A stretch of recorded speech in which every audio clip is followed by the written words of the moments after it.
our collective assessment and resolve as Africa Maibuye is that there is no black organization that is fighting for the aspirations of the people.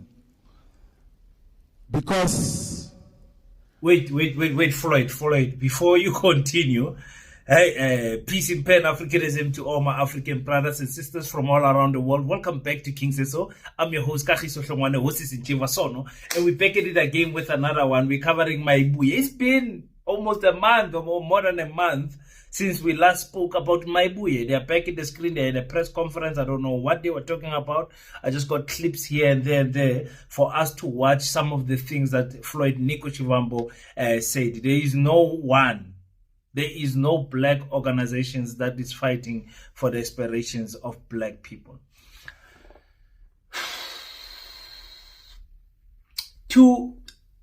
Not to a certain degree, to a large degree, I can agree with you with that statement when I look at it in a holistical point of view. When I look at it in a holistical point of view, I can look at it, and maybe I'm biased because I'm pursuing this issue called PASETA, the Pan-African School of Economics, Technology and Agriculture. This issue of saying no, we must bring back Africanism into the curriculum of education. But the reason I'm saying I can believe that is because I don't see many of these politicians saying anything tangible, solid about changing the education system. We are the only the African people are the only people that don't really care about the quality of education that we are getting. We think private school means better education, but it's not really. When you look at what the African people are doing, they are building colleges for their people only. When you are waiting for academia and you are discriminating against Orania, Kleinfontein or whatever, but these people are doing something for their people. They've got a college called Soul Tech, yeah? And this Soul Tech college, they teach their children practical skills. Where you go and you actually do the practical work, connected to some companies, and apparently they've got a 94% or something like that employment rate rating there. So their children get employment in their companies. We don't see that in the black community, and I'm so passionate about it. And I'm saying, why is it that why do you think that at school they don't teach you how to feed yourself through agriculture? Because they know once you feed yourself, you become independent. You become more healthier. And an independent person who is healthy in the mind, spirit, and soul, body, spirit, and soul, they are not controllable. They can't control you because you are not dependent on the current system. Why is it that they are not teaching technology in our schools, like proper technology, not how to switch on a computer and disassemble maybe a motherboard, but how to make a motherboard, how to make a robotics and all. Why is it that they are not teaching our children those things? Because they want you to depend on other countries. Let's depend on China. Let's depend on India. Let's depend on other people. The African child is not ready for that type of education. They don't teach you guys how to be military minded. They don't teach us those things. And we don't see any political party, name me one, that is speaking about the education system, that this education system is crippling the minds of the African child. That is why we take pride that an American company has lowered its price to 30 Rand. We take pride in that I'm going to save some money. They don't teach us really how to start our own businesses. Think about it. So in PASETA is exactly what we are trying to do. We're trying to attack the education system and say, you are not good. You are a parasite into the black community. And we want a better education for the African child. That's what we are saying in PASETA. So we've got a few people who believe in the dream of PASETA, which is going to take years, by the way, because African people, we don't unite. PASETA has got a consistent number of about 120 135 people who believe in the dream. I mean, who are investing 50 rands in the dream of PASETA. And those people are repeating themselves. There is some new people that are coming like you that will come and say, okay, I also let me sow some money in this PASETA thing. But we believe that 5 to 10 years from now, there must be an infiltration of new Africanized schools into the education system to give our people another option to say, okay, here's the mainstream type of education and here's the African type of education. What do you choose? And all we need is Africans to invest 50 rand, only 50 rand.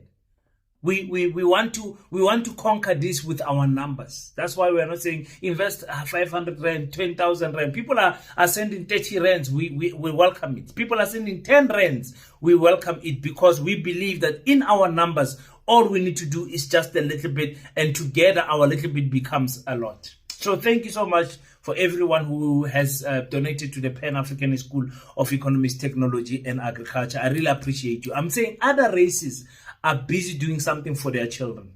We are busy marching. We are busy fighting each other. After fighting, we've been marching from 1976, 2000, we've been marching. Show me what we have built. Come on, Africans, we can do better. Because I'm not saying don't march. I'm saying march. After marching, build.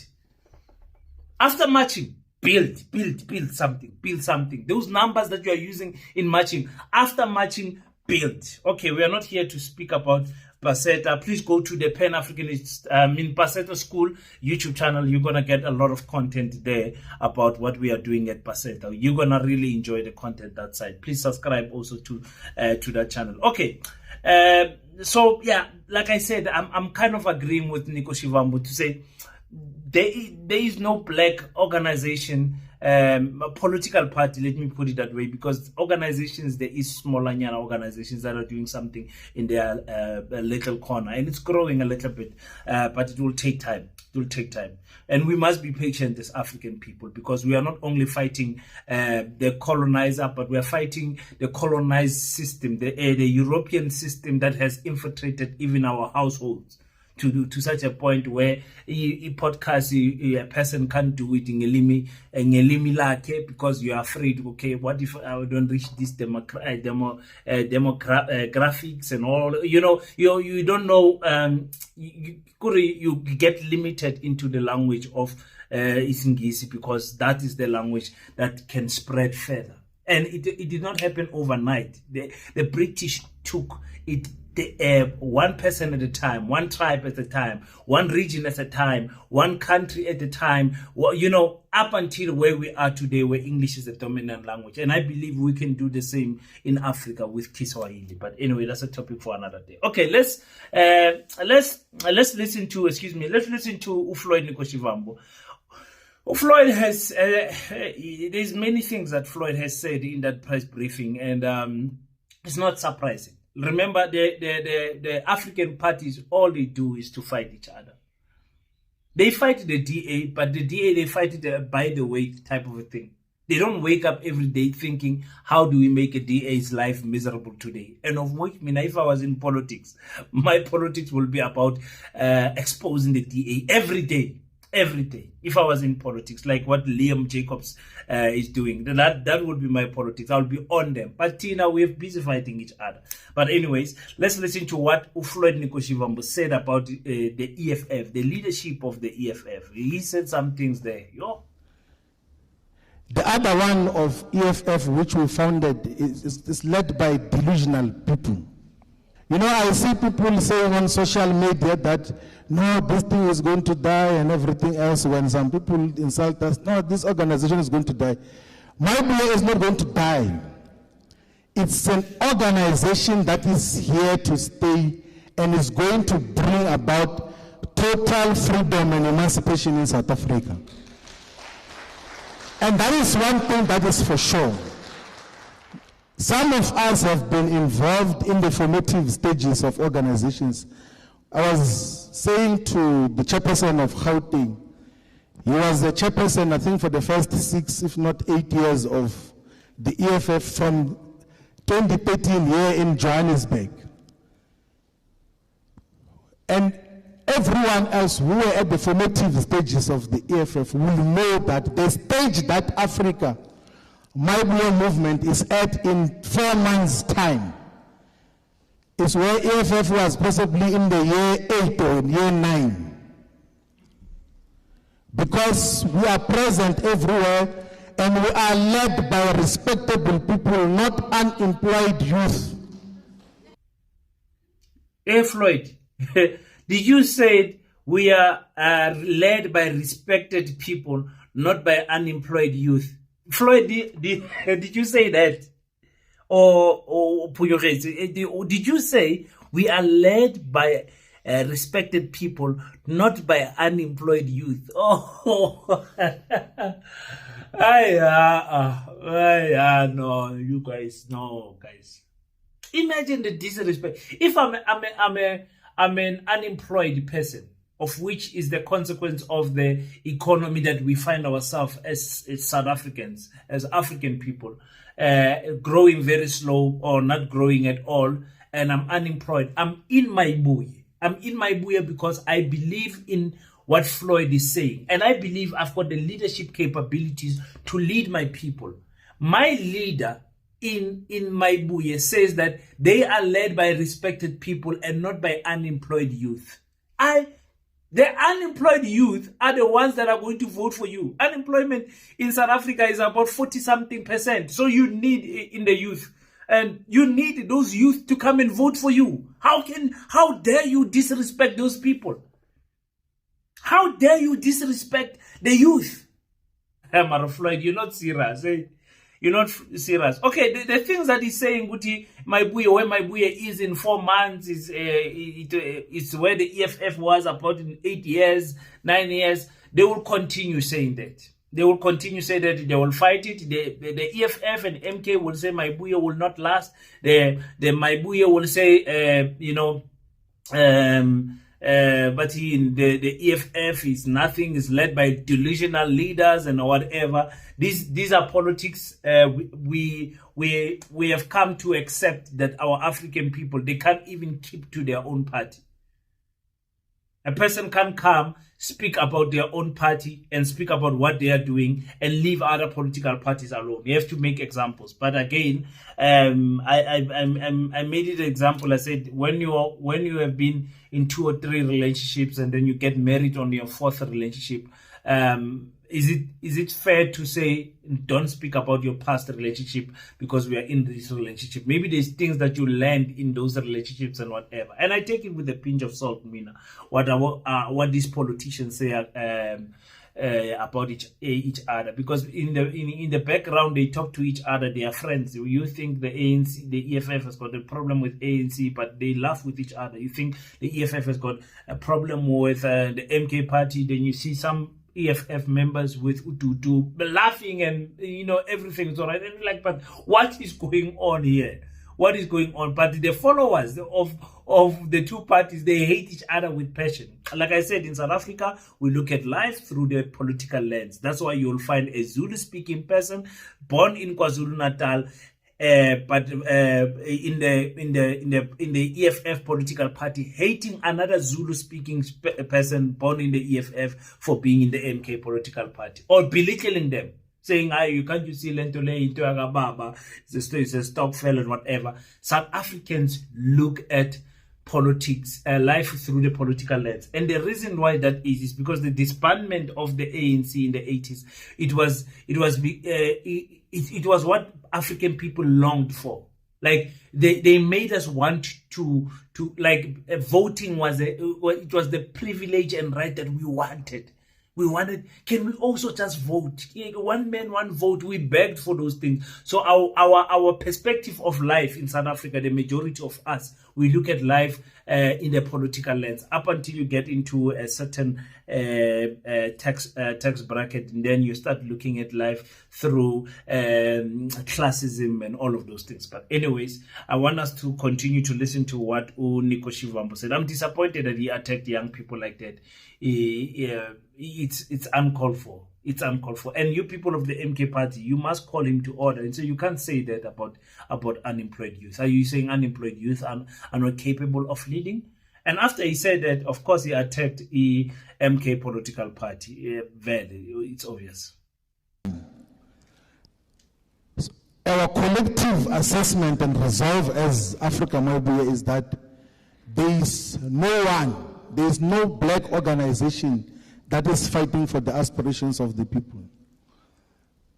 Because Mkhonto Sizwe is not an organization. We know that from inside. We tried to make it an organization. It failed. It will never be an organization. Organizations take meetings, they take decisions in meetings and in a proper system. There is consistency in terms of how they handle things. So Mkhonto Sizwe doesn't fall within a definition of an organization. It's a project to manage the personal problems of President Zuma. That is what it is, and family. And anyone, like we believed differently before. And we thought that we led, the majority of us here led the Mkhonto Sizwe. DSG, National High Command, the TG, National High Command, everywhere. Majority of us, convener of religious sect, and we know, and nothing is going to change about that. And those who are there thinking that no, something is going to happen differently, they are being delusional. There's nothing that is going to change about Mkhonto Sizwe. But in any way, majority of people, particularly in KwaZulu-Natal, have begun to realize that this thing was just a farce. It was an excitement, it was fashion. And it doesn't have any capacity to do anything. And that is an objective assessment. And it's not disrespect, it's an objective assessment that majority of people have realized that there's no organization. Yeah, Floyd can be proud to say some of the leadership of the MK, the Mabuye, former MK leaders and everything. The way Jacob Zuma operates, I wouldn't be surprised if some of them are planted there. Mamkize is definitely one of those people I believe is planted there. I definitely believe that. I don't trust them, not even a little bit. But anyways,